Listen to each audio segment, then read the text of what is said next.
crypto တွေကိုလူသုံးပြလာတဲ့မြ scammer တွေကလည်းပေါ်များလာပါတယ်ကျွန်တော်အရင်ဗီဒီယိုမှာ crypto scam နဲ့ပတ်သက်တဲ့နည်းလမ်းတွေကိုအသေးစိတ်တခြားရှင်းပြပေးထားပါတယ်အဲ့ဒီ scam တွေကနေကိုယ့်ရဲ့ crypto exchange ကို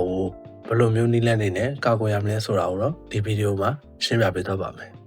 ကျွန်တော်မြန်မာနိုင်ငံမှာ Binance exchange ကိုအဓိကထားအသုံးပြုတဲ့အတွက်ကြောင့် Binance ကိုဥပမာအနေနဲ့ရှင်းပြပေးပါမယ်exchange တစ်ခုကိုလုပ်တဲ့ channel exchange တွေကလည်းဒီနည်းလမ်းတိုင်းအတူတူပါပဲထမဆုံးအနေနဲ့ကတော့လူတိုင်းသိရဲ့ password ပါပဲလူများစုက password တွေကိုမှတ်ရလွယ်အောင်ဖုန်းနံပါတ်တွေမွေးနေ့တွေပေးတတ်ကြတယ်ဒါက hacker တွေအတွက်တော့အကြိုက်ပါပဲကျွန်တော်ရဲ့အကြံပြုချက်ရဆိုရင်တော့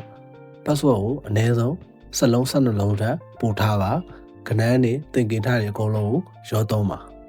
ပြီးတော့အရေးကြီးဆုံးကအဲ့ဒီ password ကိုတခြား social media မှာသုံးထားတဲ့ password နဲ့မတူအောင်ထားပါ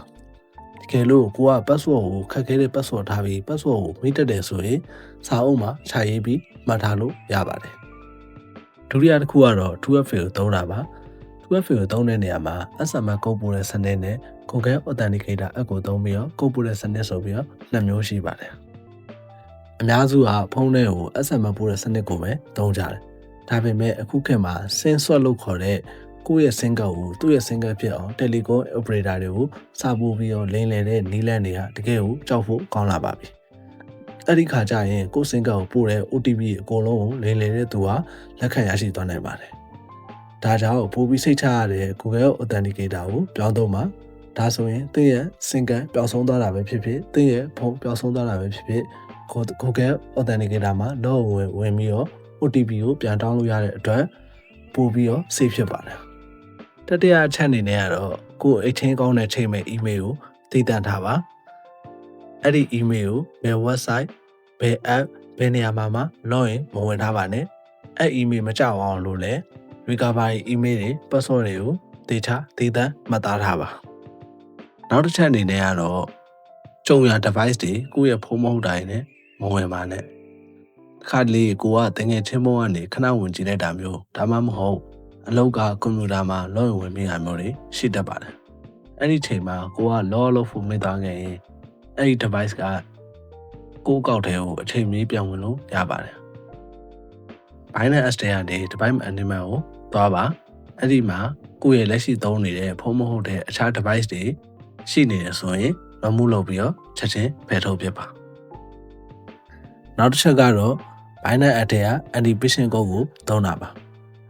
anti-phishing code ကိုသတ်မှတ်ပေးထားရင် Binance ကပို့တဲ့ email တိုင်းမှာအဲ့ဒီ code လေးပါလာပါလိမ့်မယ်အဲ့ဒီ code ပါမလာတဲ့ email ဆိုရင်အလိမ်ညာပဲဆိုတာချက်ချင်းသိနိုင်ပါတယ်anti-phishing code ကိုသုံးခြင်းအပြင် scam email တွေကနေကာကွယ်နိုင်ပါတယ်နောက်ဆုံးအနေနဲ့ကတော့အခုနောက်ပိုင်းအလုံးချုံဆုံးလို့သတ်မှတ်ထားတဲ့ passkey ကိုအသုံးပြုတာပါဒါက password ရိုက်စရာမလိုဘဲနဲ့သင်ရဲ့လက်ပွေဒါမှမဟုတ်မျက်နှာနဲ့အကောင့်ထဲကိုဝင်လို့ရတဲ့ဒီပညာပါ password ကိုခံရမှာလည်းပူစရာမလိုတော့ဘူး patient website တွေကလည်းဒါကိုလိုက်တူလို့မရပါဘူး Binance မှာအဲ့ဒါကိုအခုပဲဆက်လုပ်ထားလိုက်ပါဒါကကိုယ့်အကောင့်လုံခြုံရေးတက်အဆင့်မြင့်ဆုံး security တစ်ခုဖြစ်လာမှာပါ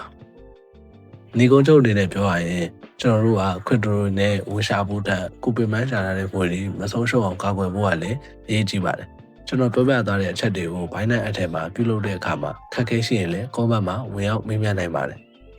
နောက်ဗီဒီယိုမှာတော့ Google Authenticator app အသုံးပြုနည်းကိုရှင်းပြပေးသွားပါမယ်ဗီဒီယိုလေးကိုအဆုံးထိကြည့်ပေးတဲ့အတွက်ကျေးဇူးတင်ပါတယ်